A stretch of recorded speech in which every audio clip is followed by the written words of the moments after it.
Good morning everyone, मी विनीता चौधरी और आइए आपका स्वागत है आपके अपने चैनल टेट क्लासेस पे। तो आज बात करेंगे हम सीडीपी के बारे में। जैसा कि मैंने आपको बताया था कि हम एक सीरीज़ स्टार्ट करने जा रहे हैं, तो उसी के अकॉर्डिंग हम बढ़ते हैं आज अपनी अगली वीडियो पे। तो आइए शुरुआत करते हैं सीडीपी के बारे में। तो सीडीपी आपको बता ही दिया था कि चाइल्ड डेवलपमेंट पेडागोजी, बाल विकास एवं शिक्षा शास्त्र, ये है सब्जेक्ट का नाम। तो अब हम बात कर लेते हैं father of psychology. Father of psychology William wounds हैं, जिनको जनक कहा जाता है साइकोलॉजी का। इसके बारे में मैंने आपको वीडियो बताया था कि कब इन्होंने किया और कैसे कैसे इन्होंने एक प्रयोगशाला बनाई थी, वहाँ से ये फेमस हुए थे, जर्मनी के ये निवासी थे। तो ये सब कुछ हमने अपनी पहली वीडियो में डिस्कस कर लिया है विलियम वुंड्स के बारे में। तो आइए जानते हैं कि कौन सी सेंचुरी में कौन से राइटर्स ने क्या क्या सिद्धांत दिए और क्या क्या उनको बताया है कि मनोविज्ञान क्या है, यानी कि साइकोलॉजी क्या है, साइकोलॉजी में हम किस चीज़ की स्टडी करते हैं। तो बात करेंगे सेंचुरी वाइज, यानी कि सबसे पहले क्या आया, फिर किसी ने क्या थ्योरी दी, फिर कौन से राइटर ने क्या थ्योरी दी और क्या क्या सिद्धांत उन्होंने बताए और कौन कौन से राइटर उसके साथ जुड़े हैं। तो आइए बात कर लेते हैं पहले 16वीं सेंचुरी की, यानी कि 16वीं शताब्दी की। तो 16वीं शताब्दी में क्या हुआ था, स्टडी ऑफ सोल किसको कहा गया था, साइकोलॉजी को स्टडी ऑफ सोल कहा गया था। इसीलिए लास्ट में एक डेफिनेशन पर्टिकुलर साइकोलॉजी की बना दी गई है, वो मैं लिख देती हूँ, इधर लिखती हूँ मैं कि डेफिनेशन क्या बनाई है। डेफिनेशन बनाई है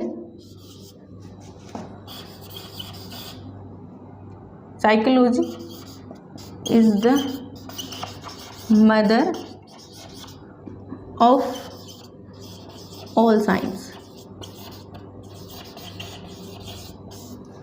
ठीक है, यानी कि psychology is the mother of all science.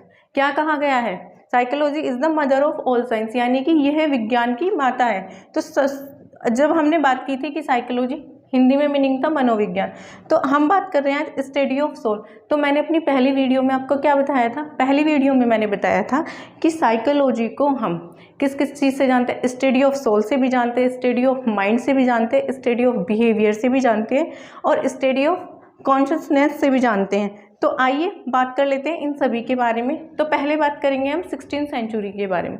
16वीं century में सबसे पहले साइकोलॉजी को कहा गया कि स्टडी ऑफ सोल है, यानी कि आत्मा का अध्ययन। क्या कहा गया, आत्मा का अध्ययन। तो आइए जानते हैं कौन कौन से राइटर ने इसमें क्या क्या बातें की हैं।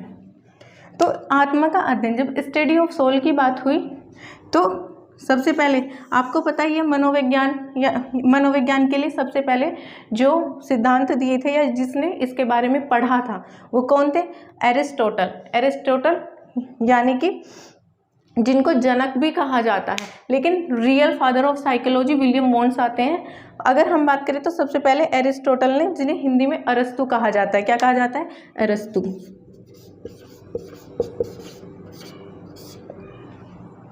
उसके बाद जो इनका समर्थक करते थे, जैसे कोई भी मतलब लीडर है, एक टीम बनती है तो उसमें कोई लीडर होता है, उस लीडर के जो पीछे टीम होती है उसी टीम में एक हिस्सा रहे डिकार्ट और प्लेटो।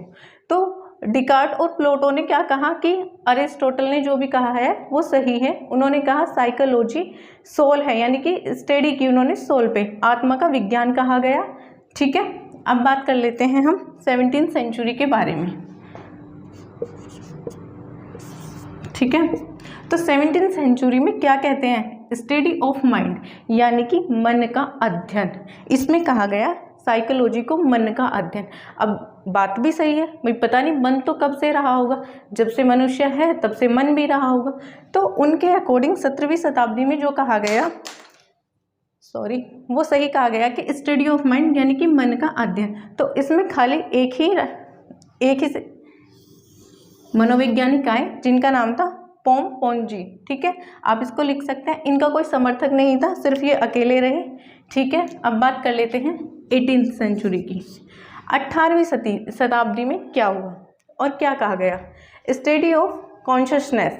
ठीक है, तो कॉन्शियसनेस को हिंदी में क्या कहेंगे, चेतना का अध्ययन, यानी कि चेतना का अध्ययन कर रहे हैं, जिसपे हम चेतना के अध्ययन को इस शताब्दी में साइकोलॉजी को चेतना का अध्ययन कहा गया है। क्या कहा गया है? चेतना का अध्ययन कहा गया है। तो इसके समर्थक कौन थे? इसके समर्थक थे विलियम वोन्स और विलियम जेम्स। ठीक है, समझ में आ रही है। और विलियम वोन्स से आप जान गए होंगे, ये साइकोलॉजी के फादर भी हैं और इन्होंने एक लेबोरेटरी बनाई थी, प्रयोगशाला, जो मैंने अपनी लास्ट वीडियो में आपको बताया था। तो कहाँ बनाई थी? लिप्जिग शहर में, जर्मनी में। जर्मनी में लिप्जिग शहर था, जहाँ एक यूनिवर्सिटी थी, वहाँ पर ये प्रोफेसर थे और इन्होंने वहीं ये एक लेबोरेटरी बनाई जहाँ इन्होंने बहुत सारे एक्सपेरिमेंट किए, एनिमल्स पे, ह्यूमन्स बीइंग्स पे, हर एक पे बहुत सारे एक्सपेरिमेंट इन्होंने किए। और विलियम जेम्स, ठीक है, ये दोनों भाई भाई, नाम से आपको पता चल रहा है, लेकिन वोन्स और जेम्स, इसमें डिफरेंस समझ लेना कि विलियम वोन्स के समर्थक रहे हैं विलियम जेम्स।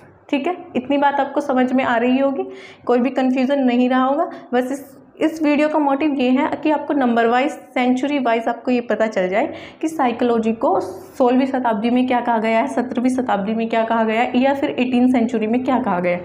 आइए बात कर लेते हैं 19th सेंचुरी की। 19th सेंचुरी की अगर बात करते हैं तो स्टडी ऑफ बिहेवियर, यानी कि व्यवहार का अध्ययन। किसका? बिहेवियर का अध्ययन, जिसमें हमने व्यवहार का अध्ययन किया। अब उसमें बहुत सारे मनोवैज्ञानिक आए हैं, ये चारों के मैंने नाम लिखे हुए हैं आपको। वॉटसन आए हैं, स्किनर आए हैं, थॉर्नडाइक आए हैं और वुड्सवर्थ आए। कारक सिद्धांत इन्होंने दिया था और वॉटसन, स्किनर, थॉर्नडाइक, वुडवर्थ ये समर्थक रहे हैं व्यवहार का अध्ययन, यानी कि स्टडी ऑफ बिहेवियर का। आई होप आपको ये वीडियो समझ में आया होगा। अगर आप इस तरीके से याद करोगे कि 16th सेंचुरी में क्या कहा गया? Study of soul. 17th century में क्या कहा गया? Study of mind. फिर 18th सेंचुरी में स्टडी ऑफ कॉन्शियसनेस और 19 में कहा गया स्टडी ऑफ बिहेवियर। तो आई होप ये आपको सब कुछ समझ में आ गया होगा। मैंने सभी मनोवैज्ञानिक के नाम आपको लिखे हैं, आप इसे समझ जाओगे।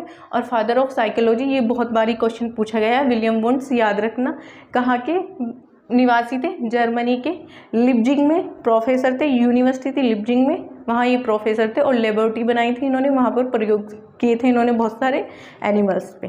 Thank you so much. I hope ये वीडियो आपको पसंद आई हो।